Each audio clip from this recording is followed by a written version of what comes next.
Eu sou o pastor Marton Mendes e falo com você direto de Brasília, no Distrito Federal. Hoje é dia 12 de setembro e nossa meditação, feita especialmente para a rádio Sonho de Deus, será no Evangelho de Lucas, capítulo 7, versos 1 a 10. Tendo Jesus concluído todas as suas palavras dirigidas ao povo, entrou em Cafarnaum. E o servo de um centurião, a quem este muito estimava, estava doente, quase à morte. Tendo ouvido falar a respeito de Jesus, enviou-lhe alguns anciãos dos judeus, pedindo-lhe que viesse curar o seu servo. Estes, chegando-se a Jesus, com instância lhe suplicaram, dizendo: Ele é digno de que lhe faças isto, porque é amigo do nosso povo, e ele mesmo nos edificou a sinagoga. Então Jesus foi com eles. E já perto da casa, o centurião enviou-lhe amigos para lhe dizer: Senhor, não te incomodes, porque não sou digno de que entres em minha casa. Por isso, eu mesmo não me julguei digno de ir ter contigo. Porém, manda com uma palavra e o meu rapaz será curado. Porque também eu sou homem sujeito à autoridade, e tenho soldados às minhas ordens. E digo a este, vai, e ele vai. E a outro, vem, e ele vem. E ao meu servo, faze isto, e ele o faz. Ouvidas estas palavras, admirou-se Jesus dele, e voltando-se para o povo que o acompanhava, disse: Afirmo-vos que nem mesmo em Israel achei fé como esta. E voltando-se para casa, os que foram enviados encontraram curado o servo. O evangelista Marcos, em seu evangelho, nos informa que Jesus havia estabelecido sua residência na cidade de Cafarnaum, estrategicamente situada em rotas comerciais e militares. Naquela cidade havia a única sinagoga fora de Jerusalém que era cobiçada pelos principais escribas.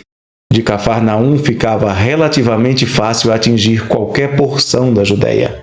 Embora não estivesse presente neste evento, Lucas fez uma investigação e ele compilou as informações em uma ordem a mais próxima daquilo que nós entendemos modernamente como história. No capítulo anterior, capítulo 6, Lucas mostra que Jesus não se prendeu aos conceitos historicamente defendidos pelos escribas, chegando a curar um homem da mão ressequida num dia de sábado. Jesus mandou amar os inimigos ao invés de retribuir-lhes na mesma moeda. Jesus também ensinou que é um erro julgar com motivação preconceituosa ou injusta. E, finalmente, fazendo um aceno aos seus ouvintes para que se posicionassem, orientou a que eles cuidassem das suas vidas obedecendo os seus mandamentos, orientassem as suas vidas de acordo com a sua palavra. Neste contexto, um homem ouve falar que Jesus havia curado um homem doente e que ele, Jesus, era diferente, sem preconceitos, sem xenofobia.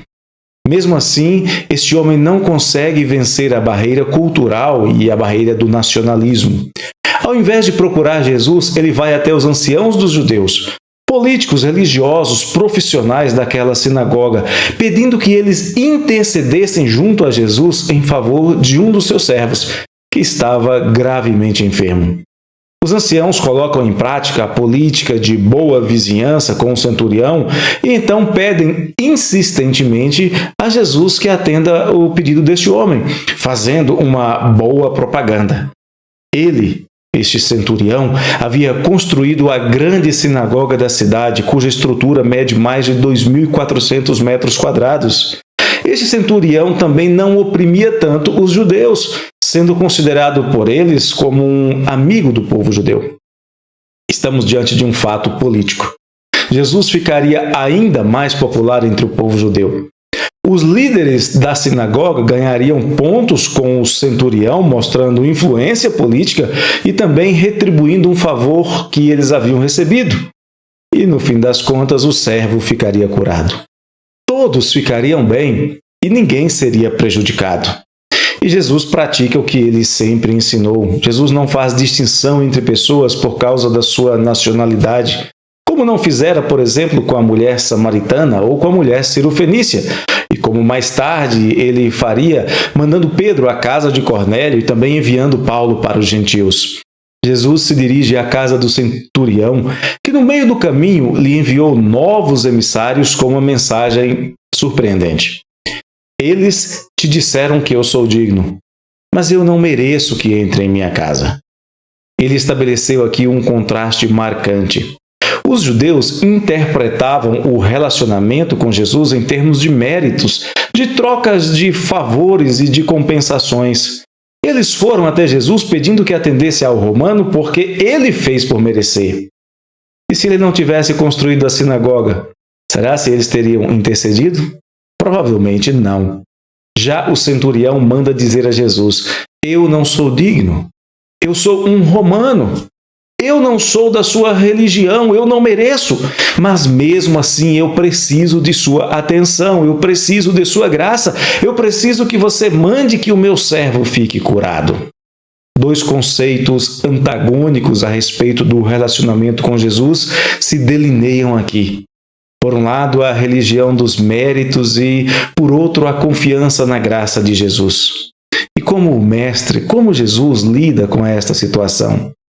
De uma maneira inesperada, Jesus volta-se para a multidão que seguia, esperando um desfecho. E Jesus lhes diz que em nenhum deles e em mais ninguém em Israel havia fé semelhante à daquele romano. E o servo foi encontrado curado. Aquele homem era uma autoridade que se preocupava com o bem do povo, com o bem de um servo. Mas ele sabia que Jesus tinha autoridade que ele não tinha. Jesus tinha autoridade de vida e de morte, autoridade sobre as enfermidades.